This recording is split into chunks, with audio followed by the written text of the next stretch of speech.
আপনি কি কখনো ভেবেছেন কেন আমাদের ফোনের ব্যাটারি 100%-এ গিয়ে আটকে যায়?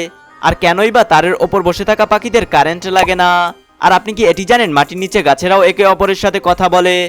শুধু তাই নয়, ডেটল বা হারপিক কেন সবসময় 99% জীবাণু মারার দাবি করে, 100% কেন নয়?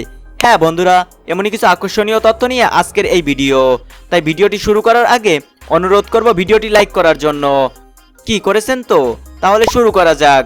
নাম্বার 8, রংধনু, যা দেখে আমাদের সকলেরই ভালো লাগে। কিন্তু আপনি কি বলতে পারেন এই রংধনু কিভাবে তৈরি হয়? আসলে যখন বৃষ্টি হয় এবং সূর্য ওঠে তখন এই রংধনু তৈরি হয়। তাছাড়া বৃষ্টির প্রতিটি ফোঁটায় একটি ছোট ছোট প্রিজমের মতো কাজ করে। সূর্যের আলো যখন এই পানির ফোঁটার ভেতরে প্রবেশ করে তখন আলোকটি বেঁকে যায়, যাকে বলা হয় রিফ্লেকশন। এরপর ফোঁটার ভেতরে দেয়ালে ধাক্কা খেয়ে আলোকটি ফিরে আসে, যাকে বলা হয় রিফ্লেকশন।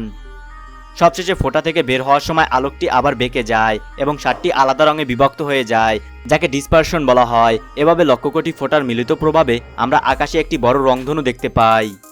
নাম্বার 7, আপনি কি কখনো ভেবেছেন যে তারের উপরে বসে থাকা এই পাখিদের কারেন্ট লাগে না কেন? দেখেন, যখন একটি পাখি সিঙ্গেল তারের উপরে বসে তখন তার দুই পা একই তারের উপরে থাকে। এর মানে হলো দুটো পয়েন্টই সেম ভোল্টেজ প্রবাহিত হয়। আর কারেন্ট সবসময় হাই ভোল্টেজ থেকে লো ভোল্টেজের দিকে ফ্লো করে। আর ফ্লো তখনই হয় যখন কমপ্লিট পথ পায়। এখন পাখির পা সেম ইলেকট্রিক পটেনশিয়াল ওলা তারের ওপরে আছে। আর যদি কারেন্ট পাখির ভেতর দিয়েও যায় তবুও তার রাস্তা ওটাই থাকবে। যেহেতু কারেন্ট সবসময় ছোট রাস্তা বেছে নেয়, তাই সেই কারেন্ট পাখির ভেতর দিয়ে না গিয়ে তারের ছোট রাস্তা বেছে নেয়। কিন্তু পাখি যদি লো পটেনশিয়াল ওলা তারকে টাচ করে তবে কারেন্ট হাই ভোল্টেজ থেকে লো ভোল্টেজের দিকে ফ্লো করতে শুরু করবে। মানে পাখির ভেতর দিয়ে শর্টকাট নিয়ে নেবে আর পাখির খেল খতম হয়ে যাবে। নাম্বার 6, বন্ধুরা, আপনি গল্ফ বল তো নিশ্চয়ই দেখেছেন, কিন্তু এর ওপরে এই ছোট ছোট গর্তগুলো কেন থাকে? চাইলে তো একে স্মুথ বানানো যেত, কিন্তু একে এমন বানানোর কারণ কি?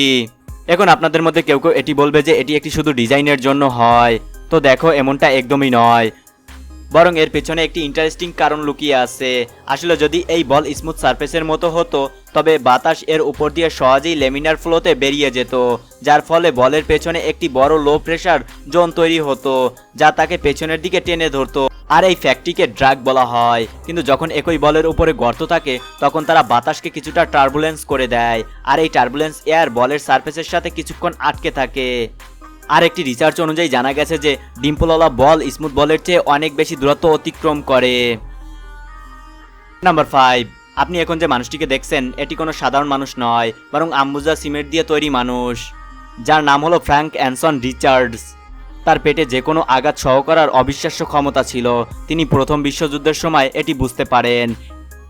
এরপর তিনি সবার সামনে প্রমাণ করার জন্য মানুষের ঘুষি, ভারী হাতুড়ি পেটানো, এমনকি মানুষ পেটের উপরে লাফানো সহ করতেন। অবাক করার বিষয় হলো তিনি নিজের পেটে আস্ত কামানের গোলার আঘাতও অনায়াসেই সহ করে নিয়েছেন।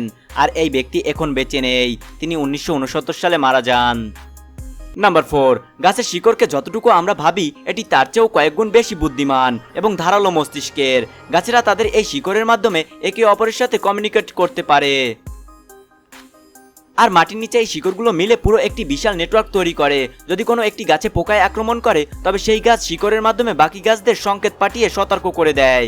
আর শুধু তাই নয়, যদি কোনো গাছের পুষ্টির অভাব হয় তবে অন্য গাছেরা এই নেটওয়ার্কের মাধ্যমে তাদের খাদ্য উপাদান পাঠিয়ে সাহায্য করে। নাম্বার 3, এরোপ্লেনের কালার সবসময় সাদা হয় কেন?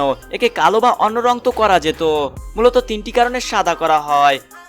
প্রথমত, হোয়াইট কালার সূর্যের আলোকে রিফ্লেক্ট করে দেয়, ফলে প্লেনের ভেতরটা গরম হয় না। দ্বিতীয়ত, সাদা কালারের ওপর কোনো ড্যামেজ বা ফাটল সহজেই দেখা যায়। এতে কোনো ত্রুটি থাকলে দ্রুত রিপোর্ট করা সম্ভব হয়, যা হাজারো মানুষের প্রাণ বাঁচাতে পারে। তৃতীয়ত, কস্ট সেভিং, সাদা রং অন্য রঙের চেয়ে সস্তা হয়। পুরো প্লেনে একবার রং করতে 1.5 কোটি টাকা খরচ হয়। এছাড়া অন্য রং ব্যবহার করলে প্লেনের ওজন প্রায় 550 কেজি পর্যন্ত বেড়ে যেতে পারে, যাতে ফুয়েলের খরচও বাড়ে।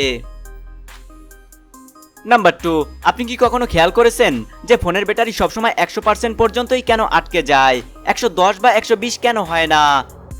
এর পেছনে মূলত 3টি কারণ আছে। প্রথমত, ব্যাটারি সেফটি অ্যান্ড ওভারচার্জিং প্রোটেকশন। মূলত স্মার্টফোনের ব্যাটারিতে লিথিয়াম আয়ন ম্যাটেরিয়াল হয়। এই ব্যাটারি একটি সেফটি লিমিট পর্যন্ত চার্জ হতে পারে। ফোনের charging system automatic current stop করে দেয়। যদি ব্যাটারিকে 100%-এর উপরে চার্জ করা হতো তবে তা ওভারহিটিং বা ড্যামেজ হওয়ার ঝুঁকি বাড়িয়ে দিত। দ্বিতীয় কারণ, এই 100% আসলে রিয়েল 100% নয়। ফ্যাক্ট হলো ফোনে যে 100% শো করে তা টেকনিক্যালি ব্যাটারির রিয়েল ম্যাক্সিমাম ক্যাপাসিটি নয়। কোম্পানিগুলো এতে কিছুটা হিডেন বাফার রাখে যাতে ব্যাটারির বেশি স্ট্রেস না পায়। অর্থাৎ যখন ফোনে 100% দেখায় তখন আসলে সেটি 95 থেকে 97 পর্যন্ত হয়ে থাকে। তৃতীয় কারণ হলো ব্যাটারি লাইফ। যদি ব্যাটারিকে সবসময় ফুল চার্জ করা হয় তবে তা কেমিক্যাল স্টেবিলিটি নষ্ট হয়ে যেতে পারে এবং ব্যাটারির ব্যাকআপ কমে যেতে পারে। তাই কোম্পানিগুলো ব্যাটারিকে 100%-এর মধ্যে লিমিটেড রাখে। নাম্বার 1, ডেটল, হারপিক বা লাইজলের মতো কোম্পানিগুলো কেন 99% জীবাণু মারার দাবি করে? এর পেছনে দুটি মূল কারণ আছে। প্রথমত, বাস্তবে 100% জীবাণু মারা প্রায় অসম্ভব, কারণ কিছু জীবাণু অত্যন্ত শক্তিশালী এবং প্রতিরোধী হয়। আর দ্বিতীয় কারণটি হলো আইনি নিরাপত্তা। যদি কোনো কোম্পানি 100% দাবি করে এবং তাদের প্রোডাক্ট ব্যবহারের পরেও কেউ যদি অসুস্থ হয় তবে সেই কোম্পানির ওপর মামলা হতে পারে। আর তাই এই কোম্পানিগুলো 0.1% গ্যাপ রেখে দেয়।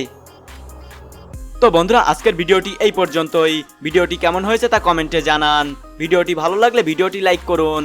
আর আপনি যদি রহস্যের সমাহার চ্যানেলের নতুন দর্শক হয়ে থাকেন তাহলে অনুরোধ করব চ্যানেলটি সাবস্ক্রাইব করার জন্য এবং পাশে থাকা বেল আইকনটি অলে প্রেস করার জন্য। তো দেখা হচ্ছে নতুন কোনো পর্বে। ততক্ষণ পর্যন্ত কিপ দ্য নলেজ।